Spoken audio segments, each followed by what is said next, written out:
Nakausap po ng GMA News ang isa sa mga nakaligtas sa disgrasya sa Tanay. Iniinda pa rin niya ang mga sugat na natamo at ang sakit dulot po ng pagpanaw naman ng kanyang mga kaibigan.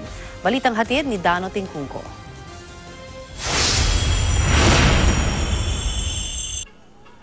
Magkakahalo pa ang mga buhay at patay sa videong eksklusibong ibinigay sa GMA News ng isang napadaan lang na kabilang sa mga tumulong sa rescue sa Tanay, Rizal. Hindi ako nakatulog ng magdamag kasi yung boses ng mga bata na humingi ng tulong na hindi mo naman kayang tulungan lahat kung ano lang yung kaya mong unahin.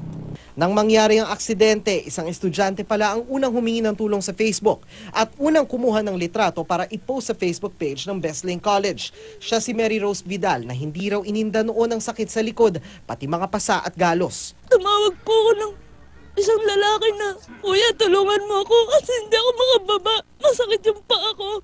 Bali, sabi niya, "Tumalon ka, sasaluin kita." May higit daw siyang dinaramdam. Ang sakit makita yung mga kaklase mo. Namamatay sa harap mo. Wala kang magawa. Hindi ko ininda yung sakit ng katawan ko dahil mas masakit mawala ng kaibigan.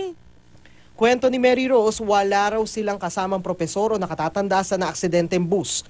Last minute din daw silang pinalipat sa bus number 8 na luma na nga raw, siksikan pa sa kasagsagan ng biyahe. Kinampirma naman nung bus driver na wala mo kaming preno. Akala namin manalagay yung bus sa bangin. Sa pauna investigasyon ng Tanay Police, may mga indikasyon na nawalan talaga ng preno ang bus bukod pa sa amoy ng tila na sunog na gulong. Wala silang nakitang skid mark. Nawalan ng preno. Pero dahil patay na ang driver, hindi na siya makakasuhan. Sabi ng kinakasama ng driver, nag-text pa raw siya alas 8 ng umaga pero walang nabanggit na diferensya ng sasakyan. Sana bigyan po niya ako ng lakas na makabangon ulit, makapagsimula ulit.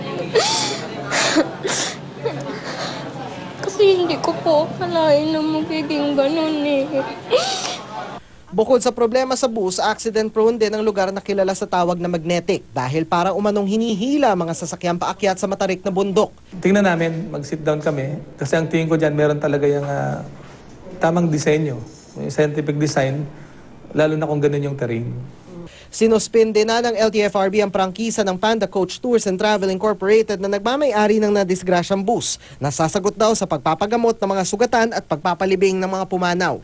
Nanindigan itong maayos ang kondisyon ng naaksidenteng bus. After dito, nagkaano po sila ng job order. Tinatanong po sila ng job order, nagsusulat po sila o nagsasabi po sila sa maintenance, papagawa po ako ng ganon. Pinaharap sila sa LTFRB sa February 28. Gayon din ang Harana Tours na may-ari naman ng 8 iba pang bus sa training. Harana talaga ang kinontrata ng Besling College pero kinulang ng isang bus kaya kinontrata ng Harana ang Panda. Ang problem with subcontracting, the school now has no say sino na subcontract. And alam nyo ba kung legit ba? And alam nyo ba ang qualifications na? Yung liability ng Panda Tours does not depend on the liability of Harana Tours. Dano Tingkungko, GMA News.